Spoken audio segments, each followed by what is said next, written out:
Hello everyone. Tonight I've got another video for you guys.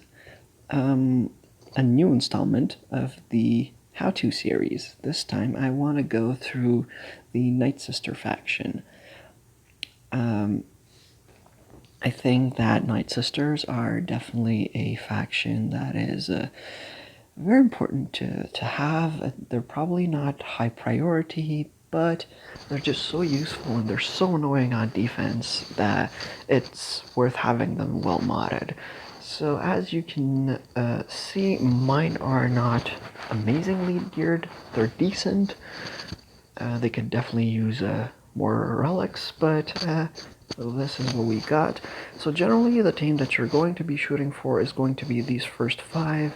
Talia has very limited use, and Initiate and Acolyte are basically worthless. So I'm not really going to go into detail over those 3 sisters mods. I'm just going to go over these 5 guys. Not really guys, they're girls, but whatever. Alright, so first I'm going to start with Asajj. Asajj is one that I actually go kind of off the beaten path with. Most people that I know mod her for damage and crit damage and like crit chance and all that, and I don't like that. I don't like that because for the uses that I make out of my Nightsister squad, damage is not my problem.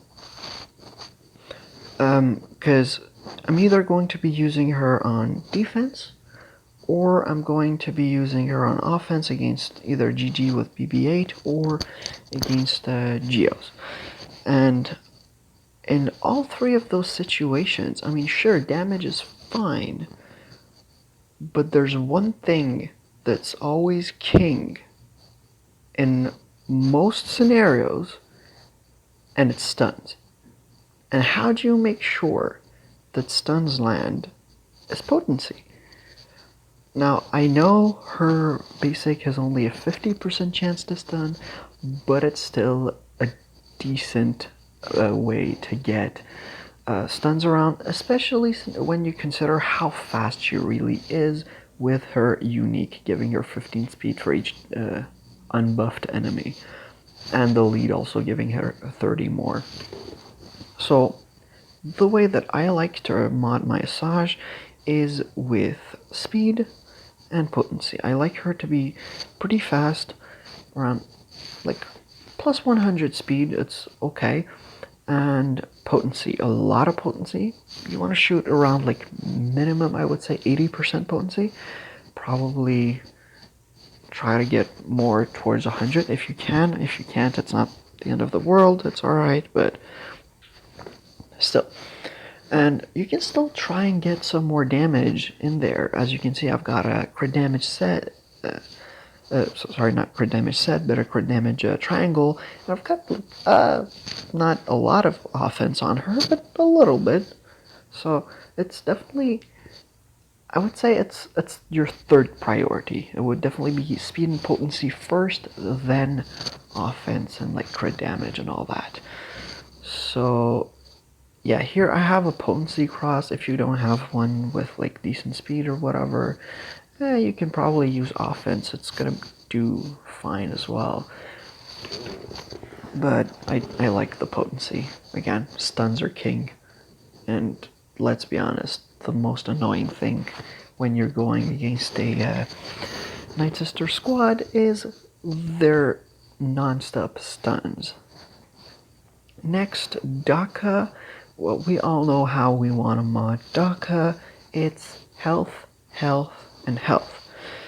It's really not that complicated. So 112, 113,000 health. I still try to get some of those potency secondaries on her because she has the opportunity to do a double stun with each of her turns. And again, do I need to say how good stuns are? I don't think I do. So definitely health is the most important because you want her to survive, especially against those Grievous teams and those Geonosian teams. But potency is still very good, especially for defense. I would say if you're using her on defense and you're one of those crazy people who likes to mod swap every single time, you could probably have 2 health sets for her. Sorry, not 2 health sets, but 2 mod sets for her. One that's more HP heavy, that you're going to be using on offense, and one that is more that's more potency and speed heavy that you could be using on defense. Now, I am a lazy person, so I just like this one set because it's got the health and it's got the potency. So if you can do both, then I would recommend that. It's gonna save you the hassle of moving mods around, and like decent speed on her is good as also. She's kind of fast actually. She's pretty fast naturally. What's her base speed? 256. Sorry, 156. I'm dumb. Yeah, so 156 base speed is pretty fast, and no, I've got 90 speed on her, 245. It's decent. You just have, like, keep in mind she's gonna get plus 30 from every elite except hers. So she's definitely fast. If you can get her faster than that, great. The faster the Daka, the more annoying she's going to be on defense. But yeah, so definitely health, speed, and potency again for Daka. Now for Talzin, I don't know how people usually mod her, but this is the way I do it, with offense and potency. Offense because, well, she actually, for support, she does a shitload of damage. Like, this Spirit Blade Assault, if you don't count all the assists coming out of it, the attack itself on my Gear 12 Talzin can do like 30k without a crit. Her damage output is literally huge. And so, like, building up on that, it's just like going to make it better, you know. And potency, I think it goes without say because you want her to land those plagues. Plague is probably what makes Nightsisters as annoying as they are, so having it land is definitely something you want to happen. So that's how I've got her modded. Speed is not that important with her. As you can see, I've only got plus 80 on her. Not that important because she gets turn meter from her unique if it's stated, and also, like, at the end of the day, she's gonna go. She's gonna get her plague off. It doesn't need to be straight at the beginning. It doesn't change much. So having her be a bit slower is really not a problem. So yeah, I got some potency around 70%. If you can get more, great. But in her case, I would not recommend putting her with a potency cross. Definitely do offense cross. And as you can see, I don't actually have crit damage because the problem with her is that she deals special damage. Special damage? Special damage. And if you have been paying attention to how special damage works in this game, special crit chance, it's trash. 20%, so that means 1 in 5 attacks she's going to do is going to be crit. You could drop a crit damage set on her, I guess, but not a crit damage set, guy. I'm sorry, I'm tired, I guess. I don't know, I'm not really tired, but I can't speak. You could throw a crit damage triangle on her, but having that crit only happen 1 out of 5 times, I feel like an offense triangle is going to give you more damage over the course of the entire battle. So that's why I prefer the offense triangle. And as you can see, I've got about 6k special offense. Again, this is a Gear 12 Talzin once she's relic, I don't think mine will ever be, because I have 50 billion projects before I touch my Nightsisters again. But if you guys have relic Nightsisters, this is going to be way bigger numbers again. So just to sum up, Talzin, you want offense and potency. Now for Zombie's kind of weird. I don't really think she has a best way to mod, and I think it also changes with how geared she is. I think when you have a relic zombie, you might not want a mod for as much health and protection. A mod maybe more for something like, I don't know, tenacity or speed. That's just how I feel it. But at gear 12, I've got speed and health. You still want her to be fast, because especially gear 12, you need her to be really fast, because what's going to happen is that she's going to die. She's going to die a lot. And it's generally a good thing. You want her to die. You want her to feed Asajj and Daka's uniques, make them stack health and offense and all that good stuff. But the problem is, Undying Sacrifice. If she gets the Endless Horde in the red with the double stacks, she's not going to move anymore. If she's not going to move, that means she's not going to taunt. And that's where problems can start coming at you. If Zombie stops taunting, it leaves your whole team open to attacks from the whole team, the whole enemy team, and generally you can still recover, but if things fall apart, it's going to be because Zombie stopped taunting. So to try and remediate that, at gear 12, you want her to be fast. You know, she's kind of a slow character, so that's not really going well. I have like plus 100 speed on her, but it's not great. And I have a lot of protection on her. I would maybe do some health in this case. Not sure. It's because at the end of the day, at gear 12, she's just gonna die a lot. So the health or protection doesn't really change much. Health would kind of be better maybe if your zombie has I'm losing my words. I can't remember what I was going to say. Oh my god, I'm terrible. But yeah, health would... Oh my god. Now I'm losing my voice. Things are not going well today. Okay. My god. Oh wow. Okay. Alright, I can speak again. Yeah, so if...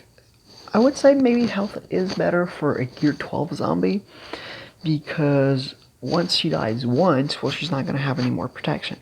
But I would actually recommend protection for a relic zombie. Why? Because a relic, she's going to be very tanky. And the problem with a very tanky zombie is that she doesn't die enough. Yeah, I know. It's really a paradox. At gear 12, she dies too much, and relic, she doesn't die enough. You have to kind of find that sweet spot in the middle, and it's kind of hard to do.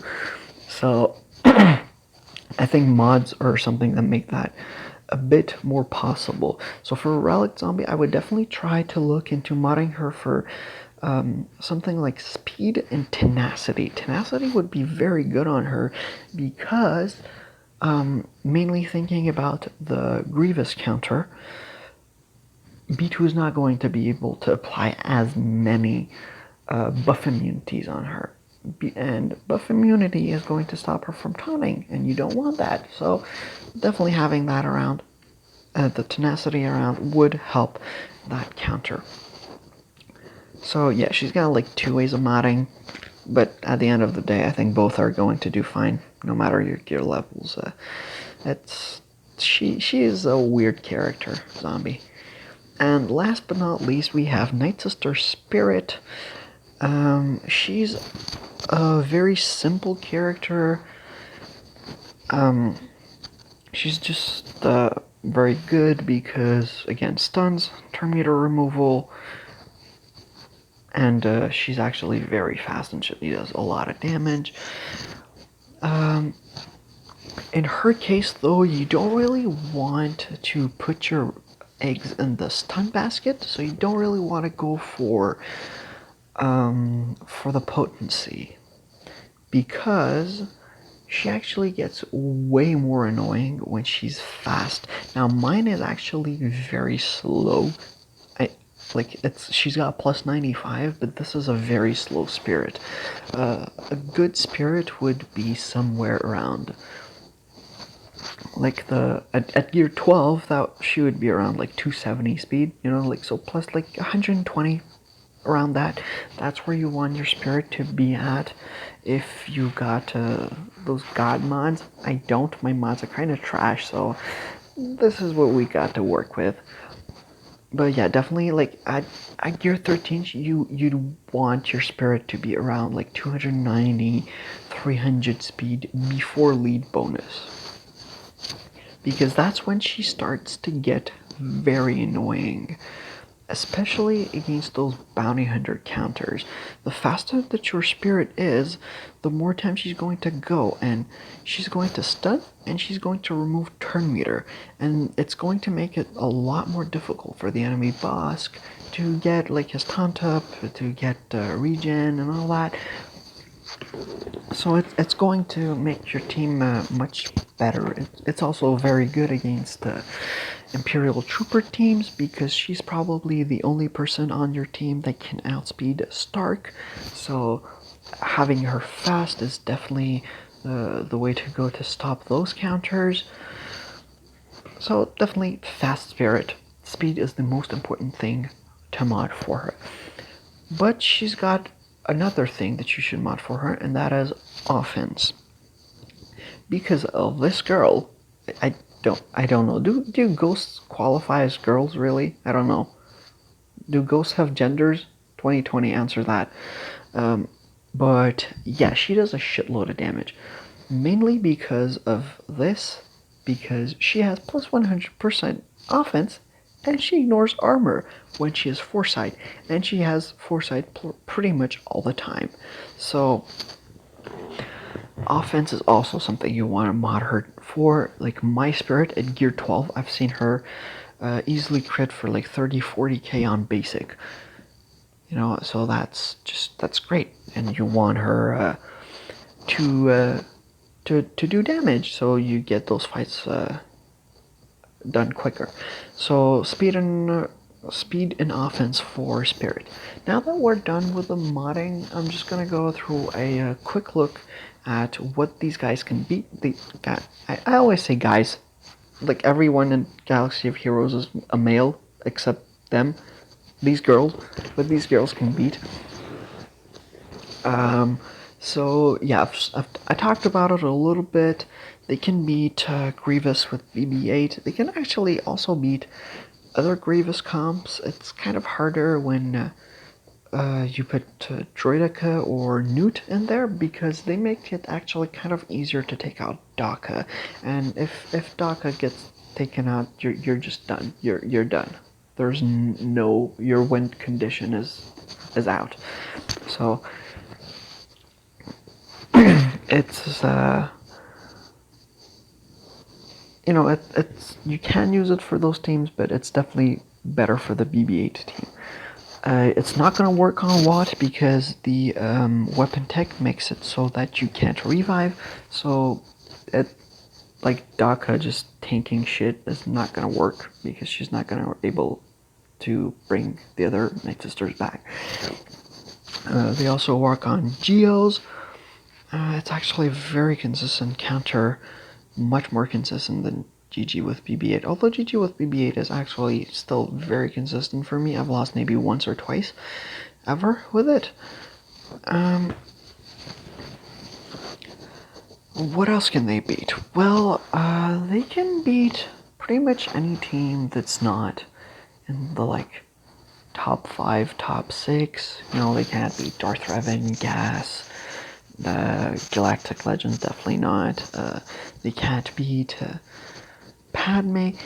They can kind of beat Jedi Knight Revan. It's iffy. It's got a lot of RNG to it, but they can do it. So I mean, if you're really in trouble one day in JC and you've got a Jedi Knight Revan to fight, whoever puts those on defense these days, and you've somehow got your Nightsisters on offense, well, you can throw them at that team. I don't think mine would do well against a full Relic team, but hey, I've seen them win before, and I'm not very familiar with the battle myself, so I couldn't really help in that. I could maybe do some research and try and find a way to do it, but I honestly don't think my Nightsisters could do it. But yeah, they can beat Jedi Knight Revan. They can beat like other teams like First Order, JTR. That's not too much of a problem. JTR with the Resistance heroes is actually gonna give them a hard time, but if they're relict enough, they can still take it out.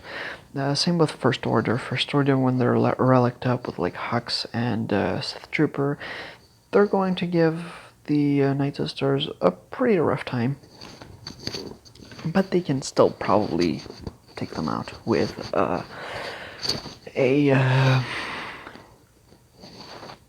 good relic team.